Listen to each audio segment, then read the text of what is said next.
objectives in your mind behind organizing this workshop?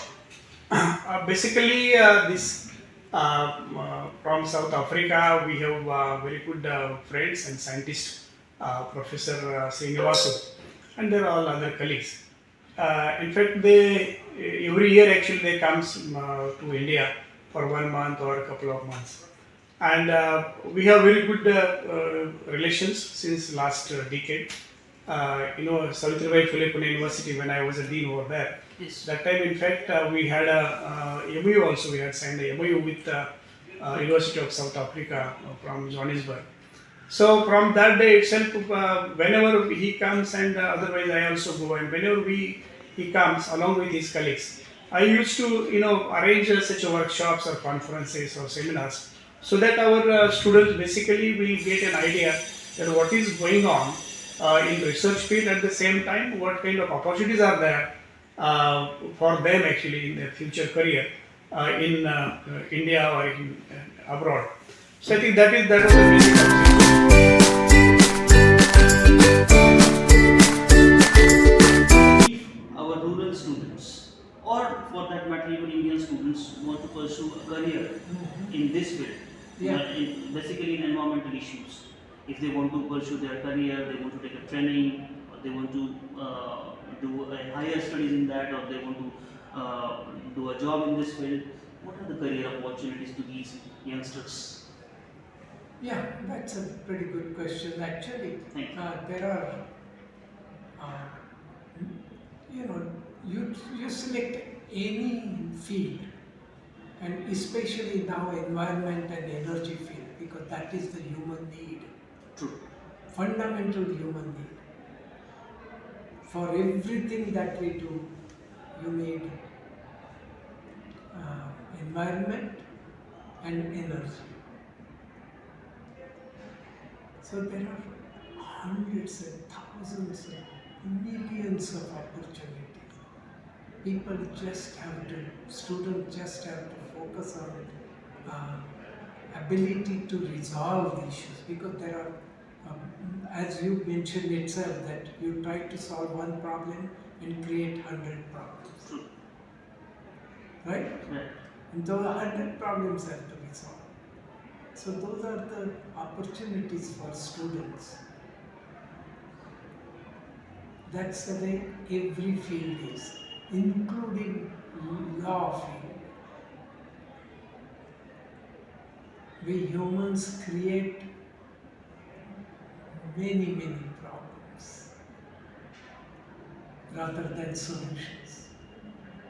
And so students or young people are needed to resolve those issues and create solutions. Oh, wow.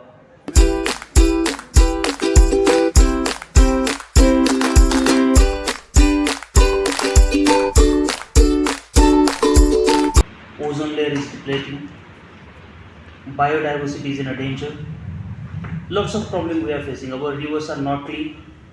Yeah, How can we address these issues? yeah. It is true that the overall environment is degrading, and it's heading towards a disaster. That's the reason why our seasons are no more the regular seasons.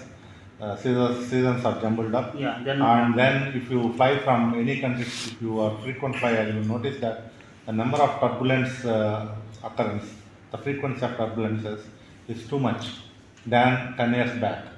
So 10 years back when I traveled from here to US, let us say, you hardly have one or two turbulence. But now every half an hour pilot is announcing turbulence, please put your seat belt. Okay, if this goes on like this, and if you don't take care of environment, one day the flights have to be closed. There will not be air travel. That is one disaster. But then the general life, the life quality on Earth will be very horrible, and it's a disaster situation. Now, that to mitigate, number one is to develop alternate technologies to replace the existing technologies with the same efficiency, but with totally environment friendly. So, for example, the electronics should be biodegradable electronics. So, the electronic waste should not add up or pile up. Similarly, your carbon emissions should be reduced to almost zero for example, the upcoming technologies like hydrogen fuel and even I am hearing that nuclear fusion also is coming down to almost in a very successful way. So these solar technology, of course, these things will mitigate. They are expected to mitigate the energy problems with carbon emission. Okay. Sir, sustainability issues, it's not only in India, across the globe these problems are there. Even in South Africa also you must be facing these kind of problems. We have number of problems, specifically to mention few. We have landsliding, we have deforestation, we have drought, we have sometimes flood as well. How to address these environmental issues? Okay, thanks very much. The question, like what you raised, is global, no? But what it keeps with the question is the country ready in order to have skilled people to solve the problem? Because it's not like they don't know the problem. The issue is they have the enough skills to do that. So the point for having an international conference on skill development is to gather and source different knowledge to come together and debate on the issue which is affecting the country. We know what is the problem, and the moment when we discuss the problem, we have to act on a problem for solution base. For instance, if the environment itself, because it's already alarmed to the people who are policymakers, but they end up ignoring what is the environment is telling them. By that, they keep repeating similar mistake, and that goes to the scientists to come with a solution. I can give an example now. It's like global warming and all those things. It's being alarmed before it happened, but there were some ignorance that happens to the policymaker, and now when they want to pose, it's too late. It now need the solution to care. So by that, we have to understand that if the environment said something on time, let's react. I can give an example, like an issue right now for pollution. It's being there, it's being known. The waste management, it was there, it's being known. And it's all about the policymakers who need to change the syllabus before the problem happens. And by that, they need to have the skill development on time in order for them to solve problem before it happens.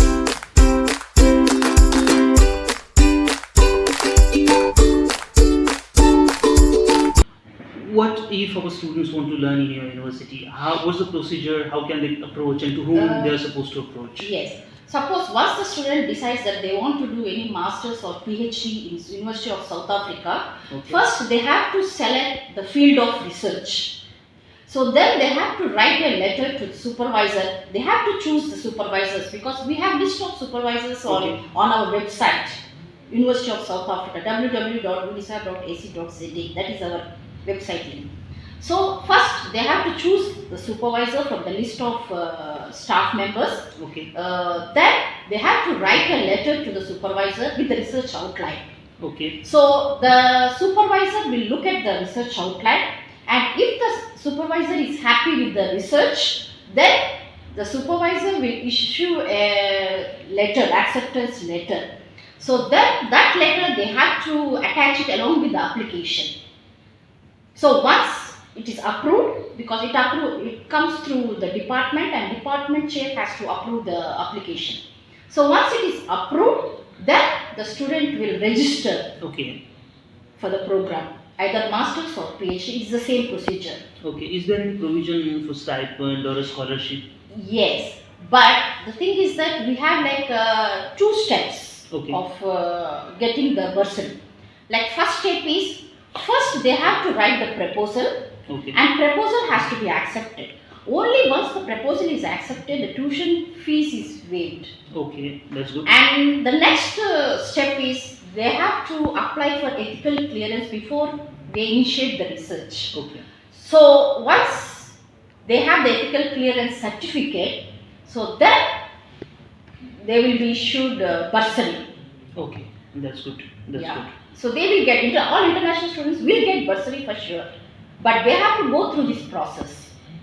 But It's that's a 2-step process. good process. But if the supervisor is willing to pay the tuition fees and bursary through his or her program, then they will get direct bursary. A common man like me thinks of this, do we need environmental sustainability, or do we need a development? Because out of development, we are going to face environmental issues. So, how to balance that? Population is increasing, no doubt, right? But unfortunately, in our country, each person is not working. Only 30% people of the country are working. Rest of the 70% people are not working properly. That is the main issue. So people don't know the some issues and how to tackle these issues. More as like environmental problem, like you said, tree plantation. We should make compulsory to the all builders and everybody to suppose he is having 200 flat scheme. True. Let us have 400 trees plantation, Yeah. and that is his responsibility Responsibility too. to grow them, True. right? So if we, unless and you do that, like gardens. See, if you go to the any country, okay, so within a 1 kilometer of area, there will be one garden, right? But we do not have that here. In some of the places, even there is no place to walk. True. Right? So, to solve this environmental problem, also we should have gardens in specified areas, like suppose in 2 kilometers, at least 2 kilometers or 3 kilometers. Okay, there then a lot of trees we can have. Then we can also decorate rivers. Sir, welcome in this institution. Thanks. Sir, how did you find this workshop? This workshop is very nice, organized by your college, your team committee, and very nice organized by your all faculty members. And your food is very nice. Thank you so much for that good feedback. Because Ritu, from the morning itself, you are there in the auditorium and you are attending this workshop. How did you find this workshop? This workshop was great. Means we get to know about many things, like there were many speakers from South Africa, USA, from MIT. They told us about entrepreneurship and about energy and many things. Means some of the patent projects they made